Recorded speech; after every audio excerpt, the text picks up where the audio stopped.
Structure de la matière, TD4, exercice 4.2, l'analyse de l'ALGAS.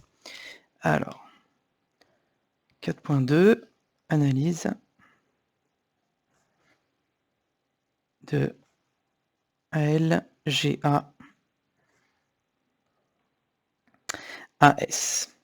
Alors, ALGAS, bon là il écrit GAALAS, bon, ça a peu d'importance. C'est un matériau extrêmement important au XXIe siècle pour tout ce qui est device optoélectronique 3.5. On fait avec des puits quantiques et on fait aussi tout ce qui est laser à cascade quantique avec des successions de puits quantiques. Donc très utilisé dans les applications. C'est aussi grâce à ce matériau, à LGAS, qu'on a découvert ce qu'on appelle des boîtes quantiques en 1991 en France au laboratoire de photonique et nanostructure à Paris, enfin Marcoussis, Cocorico. Et depuis qu'on a découvert ça, les boîtes quantiques épitaxiées issues de cette découverte sont pressenties pour être de bons candidats pour les sources de photons uniques pour tout ce qui est source de l'information quantique. Donc matériau très important, et on vous dit qu'il est constitué de 2 CFC imbriqués. Alors vous commencez à avoir l'habitude avec ces histoires-là. 2 CFC avec soit GAS, soit ALAS, avec un atome d'arsenic à l'origine, et soit un atome de gallium, soit un atome d'aluminium, en un quart, un quart, un quart. Alors si vous vous rappelez, ça, c'est la structure du diamant, sauf que là, les atomes ne sont pas identiques. C'est ce que l'on appelle la structure zinc blende. Structure également très importante et très répandue dans tout ce qui est semi-conducteur 3,5 et 2,6. Alors, Tchouk, où mon énoncé? Il est là.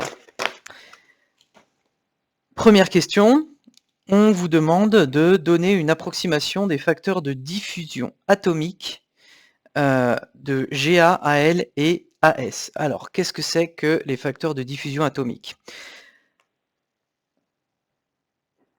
Dans l'exercice précédent, on a vu ce que c'était que le facteur de structure.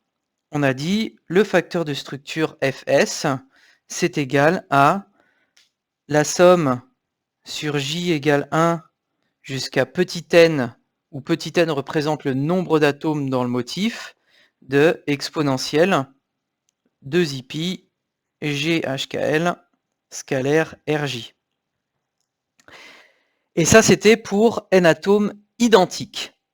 Maintenant, si les atomes sont différents à l'intérieur de la maille, comme c'est le cas ici, eh bien, chaque atome ne va pas participer de la même manière à la diffraction, au phénomène de diffraction. Et ça, pour le prendre en compte dans le facteur de structure, eh bien, à chaque RJ, donc à chaque position d'un atome dans le motif, on va associer ce qu'on appelle un facteur de diffusion atomique, qu'on note petit fj. Ce facteur de diffusion atomique, ça ici c'est le facteur de diffusion atomique, eh bien en première approximation, diffusion atomique, on peut dire que plus un atome est gros et plus il va participer en relatif au phénomène de diffraction. Donc comment on fait pour représenter en gros la taille d'un atome en première approximation? Eh bien, on va y caler le nombre d'électrons. Et ça correspond au numéro atomique. Donc, en première approximation, Fj, c'est égal au numéro atomique. Au numéro atomique, donc ça veut dire quoi? Ça veut dire que F pour l'aluminium, c'est 13. Pour le gallium, c'est 31. Et pour l'arsenic, c'est 33.